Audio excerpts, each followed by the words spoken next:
नमस्ते बाल दोस्तों, आज हम काव्य का दूसरा परिच्छेद देखेंगे और उसके भावार्थ को समझेंगे। बाल दोस्तों, मैं आशा रखती हूँ कि आप अपना पाठ्य पुस्तक साथ में लेकर ही बैठे होंगे। तो काव्य के दूसरे परिच्छेद में हम देखेंगे नैनों में ज्वाल तेरी गति में भूचाल। तो मनुष्य को कहा गया है कि तेरे नैनों में ज्वाल है। ज्वाल यानी कि अग्नि है।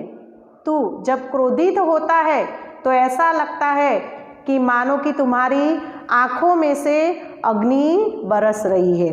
तेरी गति में भूचाल, गति में भूचाल यानी कि जब तू चलता है तो ऐसा लगता है कि मानो भूकंप आ रहा हो, यानी कि भूकंप जैसी गति है। तेरी छाती में छिपा महाकाल है। यहाँ पर मनुष्य को कहा गया है कि तेरी छाती में महाकाल छिपा है। महाकाल यानी कि स्वयं भगवान शिव शंकर। उसे कहा गया है कि तेरी छाती में स्वयं महाकाल बैठे हैं, भगवान शिव शंकर बैठे हैं, यानी कि तू इतना शक्तिमान है। पृथ्वी के लाल तेरा हिमगिरी सा बाल। यहाँ पर कहा गया है कि हे मनुष्य, तू पृथ्वी का लाल है। लाल यानी कि बेटा है, तू पुत्र है। तेरा बाल यानी कि ललाट, तेरी जो ललाट है वह हिमगिरी यानी कि हिमालय जैसी ऊंची है, यानी कि तू चाहे तो हिमालय से भी ऊंचे लक्ष्य को प्राप्त कर सकता है। तेरी भ्रुकुटी में तांडव का ताल है। भ्रुकुटी यानी कि भौं जो आंख के ऊपर होती है, उस भौं में भगवान शिव शंकर का जो भयानक नृत्य जैसा तांडव है। तांडव यानी कि भगवान शिव शंकर का भयानक नृत्य। तो तेरी भ्रुकुटी में भगवान शिव शंकर के भयानक नृत्य जैसा ताल है। ताल यानी कि लय है। निज को तू जान, निज यानी कि स्वयं को, खुद को तू जान, पहचान, तू क्या है, तू क्या कर सकता है, जरा शक्ति पहचान। हे मनुष्य, तू निज को, खुद को पहचान कर अपने अंदर रही हुई जो शक्ति है, अपने अंदर रहा हुआ जो बल है, उस शक्ति को, उस बल को तू पहचान, जिसके आधार पर तू क्या कर सकता है। तू इस पृथ्वी पर केवल बैठने के लिए या सिर्फ खाने के लिए नहीं है।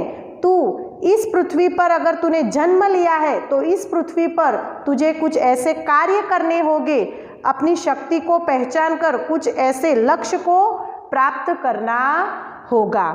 इसके बाद तेरी वाणी में युग का आह्वान है।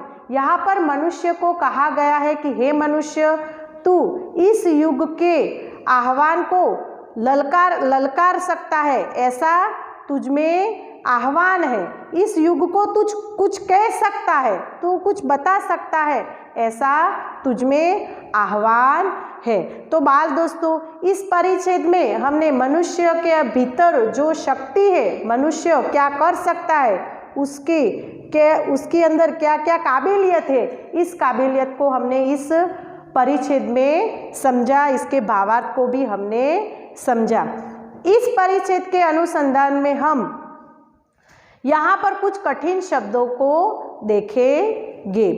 तो यहाँ पर मैंने कुछ कठिन शब्द लिखे हुए हैं। ज्वाल यानी कि अग्नि, उसके बाद भूचाल, तो उसका समानार्थी शब्द होगा भूकंप। महाकाल, तो महाकाल का समानार्थी शब्द होगा भगवान शंकर, भगवान शिव भी लिख सकते हो। लाल, तो पुत्र बेटा। हिमगिरी, तो हिमगिरी का समानार्थी शब्द है हिमालय। बाल यानी कि ललाट। भ्रुकुटी यानी कि भौं जो आंख के ऊपर होती है, उसे हम क्या कहेंगे, भौं कहेंगे। याद रखना, भ्रुकुटी यानी कि भौं। आह्वान, आह्वान शब्द का समानार्थी शब्द है ललकार, पुकार। उसके बाद हम कुछ विलोम शब्द देखेंगे। तो यहाँ पर विलोम शब्द दिए गए हैं जान, तो उसका विलोम शब्द होगा अनजान। उसके बाद शक्ति, तो अशक्ति। बाल दोस्तों, अब हम इस परिच्छेद में से एक शब्द समूह भी देखेंगे। तो भगवान शिव का भयानक नृत्य यानी कि तांडव। आपके टेस्ट में पूछा जाए कि भगवान शिव का भयानक नृत्य, तो आप उसका उत्तर तांडव लिख सकते हैं। बाल दोस्तों, इससे भी ज़्यादा और विलोम शब्द, समानार्थी शब्द एवं शब्द समूह के लिए एक शब्द आपके मटेरियल में दिए गए हैं। तो ये आपको तैयार करने हैं और इसके बाद स्वापोथी में जिस दिन का जो गृह कार्य दिया गया है उसके आधार पर आपको स्वपोथी भी पूर्ण करनी है। अब हम तीसरे परिच्छेद का भावार्थ हमारे अगले वीडियो में देखेंगे। नमस्ते।